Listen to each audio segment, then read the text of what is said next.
इस वीडियो में हम बात करेंगे फ्लूइड स्टैटिक्स के बारे में। स्टैटिक्स का मतलब होता है कि जब कोई स्टैटिक होता है, रेस्ट में होता है, तो जब फ्लूइड रेस्ट में होता है तो उस पर कौन कौन से फोर्स लगते हैं उसके बारे में बात करेंगे। तो जब फ्लूइड जो है वो रेस्ट में होता है तो उस पर दो तरह के फोर्स लगते हैं। एक होता है बॉडी फोर्स और दूसरा होता है सरफेस फोर्स। तो अब एक एक करके समझते हैं कि बॉडी फोर्स क्या है, बॉडी फोर्स का क्या मतलब होता है और सरफेस फोर्स का क्या मतलब होता है। तो इसको समझने के लिए मान लो कि हमारे पास ये फ्लूइड है, आप देख रहे हैं बीकर में पानी है और ये पानी रेस्ट में है पूरी तरह से। तो इसमें से अगर मान लीजिए कोई एक फ्लूइड एलिमेंट निकाल ले, छोटा सा पार्टिकल निकाल ले, पानी का ड्रॉपलेट निकाल लें और हम उस ड्रॉपलेट को विजुअलाइज करें तो उस पर कौन कौन से फोर्स लगेंगे। अगर हम उसको विजुअलाइज करें तो हम देखेंगे कि उस पर दो तरह के फोर्स लगेंगे। एक तो फोर्स वैसा होगा जो उस ड्रॉपलेट के पूरे बॉडी पे लगेगा, जैसे कि ग्रेविटेशनल फोर्स। और इस तरह का जो फोर्स होता है जो पूरे बॉडी पे लगता है उस फ्लूइड एलिमेंट के, उसको हम कहते हैं बॉडी फोर्स। और इसका एग्जाम्पल जो है वो होता है ग्रेविटेशनल फोर्स, क्योंकि ये एक्सटर्नल एजेंसी के कारण से होता है। ये अर्थ का जो ग्रेविटेशनल कांस्टेंट है, जी का जो वैल्यू है, ग्रेविटेशनल फोर्स उसके कारण से लगता है। ये जो है हमेशा एक्सटर्नल फोर्स होता है। अगर मान लो कि इस ड्रॉपलेट को हम एक मैग्नेटिक फील्ड में रख दें तो मैग्नेटिक फील्ड के कारण उस पर एक फोर्स लगेगा, तो ये भी हो गया बॉडी फोर्स। अगर मान लीजिए कि इस फ्लूइड एलिमेंट को हम उठा के किसी इलेक्ट्रोस्टैटिक फील्ड में रख दें तो वहां पे एक इलेक्ट्रोस्टैटिक फोर्स लगेगा। मतलब फोर्स जो किसी फ्लूइड एलिमेंट पे एक्सटर्नल फैक्टर के कारण लग रहा है हम उसको कहते हैं बॉडी फोर्स। दूसरा जो फोर्स होता है वो होता है सरफेस फोर्स। तो सरफेस फोर्स जो होता है उस फ्लूइड एलिमेंट के, अगर मान लीजिए आप इसमें से कोई एक ड्रॉप निकाल लेते हैं, उस एलिमेंट के नेबरिंग एलिमेंट, उसके पड़ोसी जो होते हैं फ्लूइड्स, उसके कारण से जो फोर्स उस पर लगता है उसको कहते हैं हम सरफेस फोर्स। तो सरफेस फोर्स हमेशा इंटरनल होता है।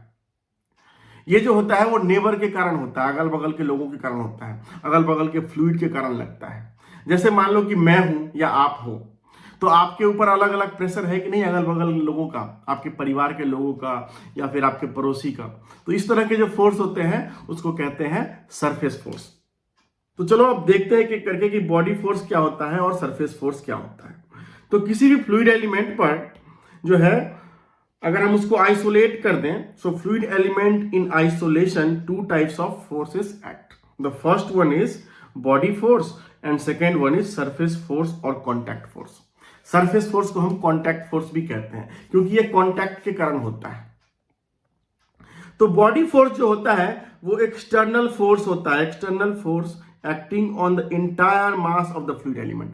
पूरे मास पे एक साथ लगता है वो। जैसे ग्रेविटी फोर्स पूरे फ्लूइड एलिमेंट पे लगता है, ग्रेविटी फोर्स पूरे बीकर पे लगता है। और ये जो है this is caused because of external agency. So body force जो होता है वो एक्सटर्नल एजेंसी के कारण लगता है। और इसका एग्जांपल है gravity force, electric force, magnetic force. तो ये है आपका मान लीजिए बॉडी या फ्लूइड एलिमेंट, तो इस पे मान लीजिए कि mg फोर्स लगा, इसको कहते हैं हम बॉडी फोर्स। दूसरा जो है आपका वो है आपका सरफेस फोर्स। तो ये जो है उसका जस्ट अपोजिट है। ये है due to action of neighbouring particles in contact with the fluid element. मतलब उसके नेबरिंग पार्टिकल्स के कारण जो उस पर फोर्स लग रहा है वो है आपका सरफेस फोर्स। तो जैसे मान लो कि किसी भी एरिया पे जो है वो मान लीजिए कि किसी भी एरिया पे किसी भी फ्लूइड एलिमेंट पे कोई फोर्स लग रहा है उसके नेबरिंग एलिमेंट के कारण, तो उस फोर्स को आप दो कंपोनेंट में बांट सकते हैं, दो कंपोनेंट में तोड़ सकते हैं। मान लीजिए कि ये फ्लूइड एलिमेंट है तो इसके कांटेक्ट में जो पार्टिकल्स हैं इसके फोर्स लगाएंगे, उसको हम दो कंपोनेंट निकाल सकते हैं। एक तो कि इस फ्लूइड एलिमेंट के नॉर्मल में जो लगेगा वो एक कंपोनेंट हो गया और उसके जो टेंजेंशियल लगेगा वो दूसरा कंपोनेंट हो गया। तो मान लीजिए कि कोई फ्लूइड एलिमेंट उठा लिए, उस पे जो है उस एरिया पे या उस फ्लूइड एलिमेंट पे जो नॉर्मल डायरेक्शन में जो फोर्स लगेगा उसको कहेंगे आप नॉर्मल स्ट्रेस। जो स्ट्रेस नॉर्मल डायरेक्शन में लगेगा उसको कहेंगे नॉर्मल स्ट्रेस।